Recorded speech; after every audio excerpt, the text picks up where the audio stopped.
اگر ہم محترمہ بے نظیر بھٹو کی زندگی اور ان کے افکار پر غور کریں تو حقیقت میں وہ ایک غیر معمولی صلاحیتوں کی حامل شخصیت تھیں۔ جمہوریت، انسانی اقدار، فلسفہ، غرض کے ہر شعبے پر انہیں عبور حاصل تھا، اور یہ خدا تعالیٰ کی طرف سے دی گئی صلاحیتیں تھیں۔ ودر پاکستان میں وہ ایک رہنما کی خوبی کو اس طرح بیان کرتی ہیں: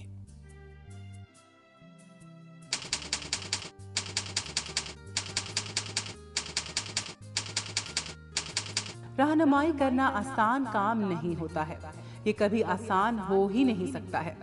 یہ اللہ تعالیٰ کی طرف سے ایک جذبہ ہوتا ہے، اور یہ اپنے کام سے لگن ہوتی ہے، اور یہ اصولوں اور خیالات کی لگن ہوتی ہے، اور اسی کی بنیاد پر انسانی اقدار جنم لیتی ہیں۔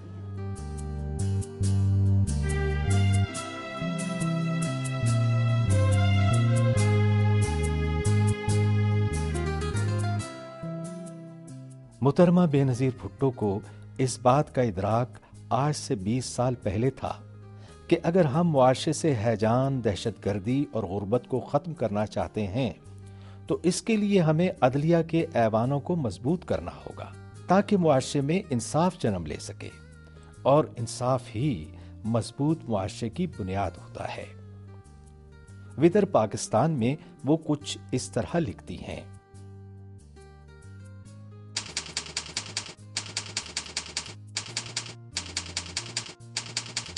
عظمت ہمیشہ انصاف پر منحصر ہوتی ہے۔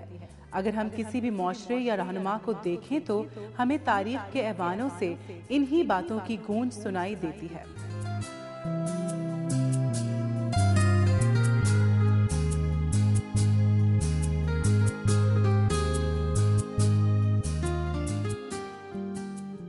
جو سارا معاملہ تھا، محترمہ نے تو اپنی ایک خواہش پوری دکھائی عدلیہ کی بحالی کے لیے۔ پھر یہی نہیں، محترمہ نے 13 اگست سے لانگ مارچ کا اعلان کیا۔ وہ لانگ مارچ 13 نومبر 2007 سے جو محترمہ نے شروع کی، جس پہ وہ گرفتار ہو گئی، نظر بند ہو گئی، لاہور میں نظر بند رہیں لطیف کھوسہ صاحب کے گھر پہ، وہ ساری لانگ مارچ عدلیہ کی بحالی کے لیے لانگ مارچ تھی، جو ہم نے بعد میں جون 2008 میں کی۔ وہ محترمہ کی ایک لحاظ سے خواہش کی تکمیل تھی۔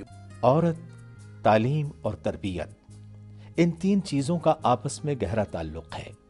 اگر اعداد و شمار کو دیکھا جائے تو اس وقت پاکستان میں خواتین کی تعداد زیادہ ہے، اور ان میں تعلیم یافتہ خواتین کی تعداد بھی نسبتاً مردوں سے زیادہ ہے، جبکہ وہ خواتین جو زندگی کے مختلف شعبوں میں اپنے فرائض سر انجام دے رہی ہیں، ان کی تعداد کم ہے۔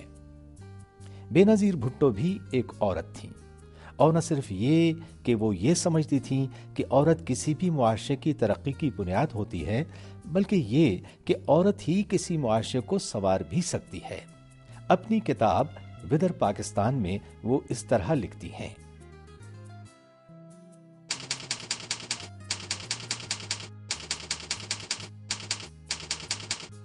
اس بات پر میرا پورا یقین ہے کہ ہم غربت، بددیانتی، جہالت اور غلط عقائد کو صرف اس وقت ختم کر سکتے ہیں جب ہم اپنی خواتین پر سرمایہ لگانا شروع کریں گے، اور جب ہماری خواتین کام کرنا شروع کر دیں گی۔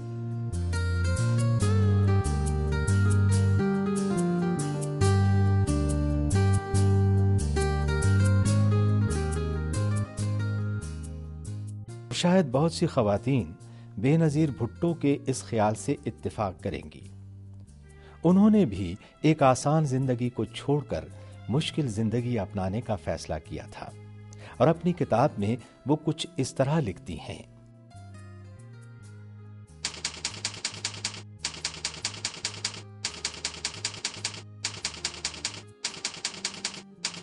میں تمام خواتین کو یہ بتانا چاہتی ہوں کہ دنیا میں جو کچھ ہو رہا ہے اس کو اس طرح قبول نہ کریں جیسا کہ وہ ہو رہا ہے۔ یہ بات اہم ہے کہ ایک عورت چاہے وہ لندن میں ہو یا کابل میں، روایتی کرداروں اور روایتی پابندیوں کو قبول کرنے سے انکار کر دے۔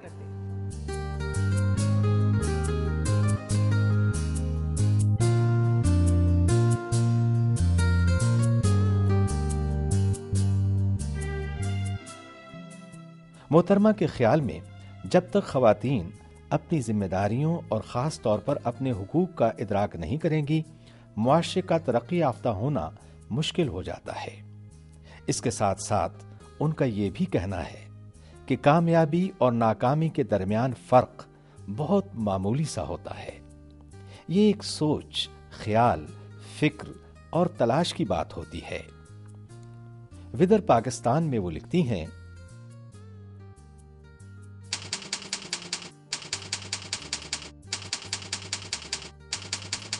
اپنی زندگی کی کامیابیوں اور المیوں سے میں نے یہ سیکھا ہے کہ کامیاب ہونے کے لیے آپ کا طاقتور ہونا یا طاقت میں ہونا ضروری نہیں ہوتا۔ کامیابی صرف ایک صحیح خیال کے تابع ہوتی ہے۔